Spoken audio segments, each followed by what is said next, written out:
Bonjour! Dans cette vidéo, nous allons travailler la stratégie pour trouver un emploi. Très souvent, les personnes qui sont en recherche d'emploi ont des méthodes tout à fait anarchiques. Vont avoir des moments d'accélération où ils vont chercher tout azimut un emploi, puis des périodes de découragement pendant lesquelles ils ne vont plus rien faire. Trouver un emploi, c'est avoir une vraie stratégie, l'avoir élaborée et la déployer étape après étape. Dans cette vidéo, nous allons voir les 5 étapes pour élaborer votre stratégie de recherche d'emploi.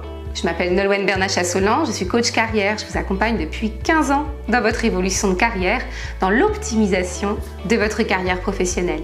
Si vous souhaitez faire le point, si vous souhaitez vérifier de quelle manière se passe votre recherche d'emploi, n'hésitez pas à prendre un rendez-vous de 30 minutes gratuit pendant lequel nous ferons un bref mais très efficace point sur votre situation professionnelle.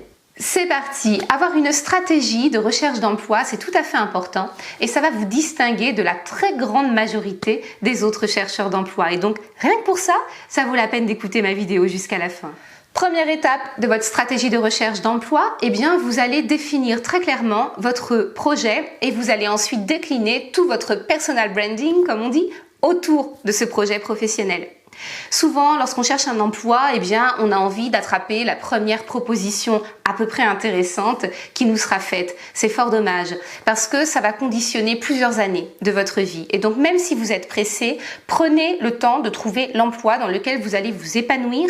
Prenez le temps de trouver l'emploi qu'il vous faut à ce moment-là de votre carrière pour avoir non seulement une stratégie de recherche d'emploi, mais surtout une stratégie de carrière à l'intérieur de laquelle vient se situer votre recherche d'emploi. Donc ayez un vrai projet professionnel qui vous permet de vous identifier et qui surtout va être votre ligne directrice pour décliner tous vos éléments de recherche d'emploi. Quels sont ces éléments pour matérialiser votre recherche? Il y a bien sûr le CV, il y a ensuite la lettre de motivation et puis votre présence sur les réseaux sociaux. Et je pense notamment au réseau social LinkedIn sur lequel il est extrêmement important que vous soyez présent. Mais la première étape, c'est de connaître votre projet professionnel, de le cibler de la manière la plus précise possible. Je vous rassure, c'est une première étape que vous faites au préalable, mais qui s'affine en permanence tout au long de votre recherche d'emploi.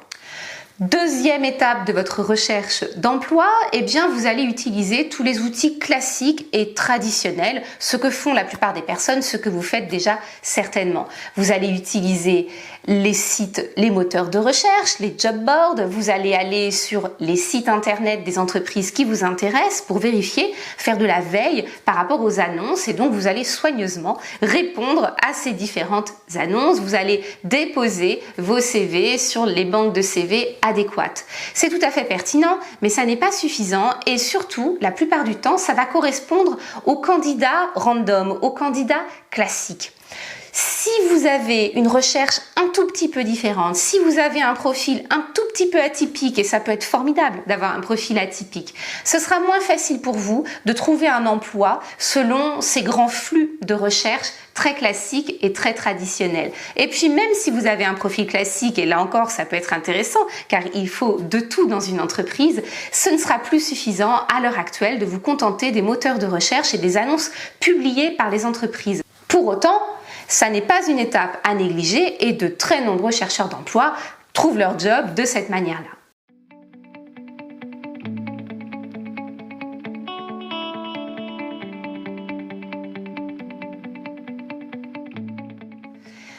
Troisième étape de votre recherche d'emploi, eh bien, il va falloir sortir de chez vous. Ça peut être extrêmement intéressant pour vous d'aller dans les salons, d'aller à la rencontre des recruteurs, à la rencontre des entreprises. Là encore, ça ne va pas toujours vous apporter directement le job, mais ça va vous permettre de travailler votre discours, de vérifier si votre pitch accroche ou non, de vous renseigner un peu plus sur votre bassin d'emploi, sur la typologie de poste auquel vous postulez. Bref, ça va affiner votre connaissance du marché du travail dans lequel vous êtes. Donc sortez, allez à la rencontre des recruteurs, allez à la rencontre des entreprises dans tous les différents salons, dans tous les points de rencontre possibles qu'il y a autour de chez vous. Quatrième étape, et c'est certainement la plus importante, il va falloir travailler votre réseau et utiliser votre réseau. Alors, quand on parle de réseau, très souvent, on va penser aux anciens collègues, à nos amis, à des personnes qui sont proches autour de nous. Certes, elles font partie de notre réseau, mais c'est vraiment ce qu'on appelle le premier niveau, et ça n'est surtout pas à ces personnes-là qu'il faut demander un travail. Pourquoi vous les mettez en difficulté? Généralement, ce sont des personnes qui vous apprécient ou qui ont apprécié travailler avec vous et qui aimeraient pouvoir vous aider, mais qui la plupart du temps ne sont pas en mesure de le faire. N'étant pas en mesure de répondre à votre demande, ils vont se sentir mal et parfois même ils vont fuir, ils peuvent même parfois être agressifs. Ça n'est donc vraiment pas le cercle auquel il faut demander un travail. Avec eux, qu'est-ce qu'il faut faire? Eh bien, il faut tout simplement discuter. Leur demander ce que eux font, les faire parler sur leur entreprise, leur poste, parce que peut-être que des points de connexion vont émerger de ces discussions. Vous pouvez vous aussi parler de votre passion pour votre métier, de rappeler les choses que vous avez pu faire qui sont enthousiasmantes, de ce vers quoi vous voulez aller, de ce qui vous fait rêver en termes d'emploi. Et ça va être là aussi une manière de créer de la connexion, de faire émerger parfois une idée et surtout de faire émerger un nom d'une personne du second cercle. Parce que c'est ça qui compte pour vous, d'avoir accès à ce second cercle au niveau du réseau, des personnes que vous ne connaissez pas forcément, mais qui peut-être vont pouvoir vous recommander, vont avoir des propositions de postes à vous faire. Pour travailler ce réseau, rien de tel que de vous faire un profil sur LinkedIn. C'est une excellente manière de rester en contact de manière globale avec toutes les personnes avec qui vous avez pu travailler et puis, par capillarité, faire croître votre réseau et donc optimiser vos chances de trouver un emploi. Cinquième et dernière étape de votre stratégie de recherche d'emploi, soyez dans la constance.